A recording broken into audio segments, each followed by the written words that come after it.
Remember, with logic questions, just read the paragraph, see what you can figure out. Don't get too bogged down in the details, but there are certain key words that I would notice as I'm reading, and I'll try to highlight them as we go. The theory of plate tectonics holds that the Earth's lithosphere is divided into several rigid plates that float on the semi-fluid asthenosphere beneath them, and these plates are in constant motion, leading to various geological phenomena where the plates meet, such as earthquakes and volcanic activity. Notice I didn't highlight anything. This is a lot of definitions. I don't know what matters yet. Don't get carried away. Then, but... Now that's a key word, right? So what's the contrast going to be? But seismologists have recently observed significant earthquakes in the New Madrid seismic zone in the central United States, which is far from any tectonic plate boundaries. So earthquakes far from the boundaries. Now, what was the contrast again? Well, they said before that the earthquakes happen where the plates meet. So this is the contrast. Where do the earthquakes happen? Do they happen at the boundaries? Do they happen in the middle? That seems to be the issue. This observation may suggest that. Okay, well, I don't know. Something about earthquakes probably. Something about where they happen. I don't really know. I wouldn't get too complicated here with my dumb summary or my guess for what the blank is going to be. Let's just look at the choices and let them tell me what to care about. So choice A. Earthquakes cannot be completely explained using the current theory of plate tectonics. Well, what did the current theory say? The current theory said that earthquakes happen where the plates meet. So if they're happening where they don't meet, then it might seem that the theory is incomplete. So this is reasonable. It may feel weird to pick a choice that's basically like, we don't know what's going on, but that's science, right? As we get some new piece of information and it makes us rethink a theory and then we try to work it all out. So this is a very common feature in real life science and a very common feature on SAT science passages. But let's look at everything else and make sure. So this may suggest that the rate of movement for tectonic plates has decreased over time.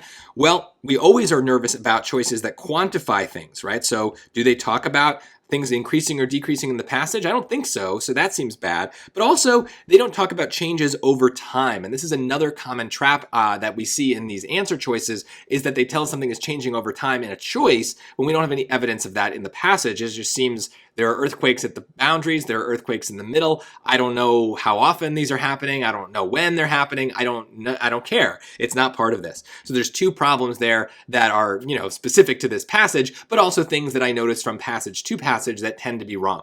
Choice C. Earthquakes along plate boundaries will be more powerful than earthquakes near plates' centers. This is a very common trap, and I call it a comparison trap. Comparisons aren't always bad. We kind of have one in this passage, right? They're comparing the earthquakes at the plate boundaries to the earthquakes at the plate center, but they're not comparing them in a way that they're ranking them. They're not saying one type of earthquake is more or less powerful than the other, right? So just because we mention two things does not mean we are ranking those two things and saying one is better or worse than another. So we have to be careful. If a choice is doing that, are we ranking them in our own minds, or is the passage doing that ranking? We need to back that up with evidence from the passage. Choice D, volcanic activity is likely to be detected within the New Madrid seismic zone in the near future. So here's what they're doing here. They know that when we saw the word earthquakes before, it was paired with the word volcanic activity. So what they're trying to do is like, okay, we found earthquakes at the center of the plates. And since earthquakes and volcanoes tend to go together, we should find volcanoes at the center of the plates as well. But no, that's much stronger than choice A. And so maybe that's logical in a way, right? Okay, earthquakes and volcanoes tend to go together. So if we've got earthquakes, we might get volcanoes. But that's a way more specific claim than choice A, which is much weaker. It's much more open of just like, yeah, we don't know what's going on. We've got earthquakes where we weren't expecting earthquakes. We don't know if that means that there's also going to be volcanoes, or if that just means that we just don't know what earthquakes and volcanoes have in common. So if you ever find yourself between two choices, especially for these logically complete questions where you feel like both are in a certain way logical, try to pick the weaker answer. You want the softest claim. You don't want to make big leaps. We need to have big leaps supported by information in the passage. And here all we're really getting is, we don't know.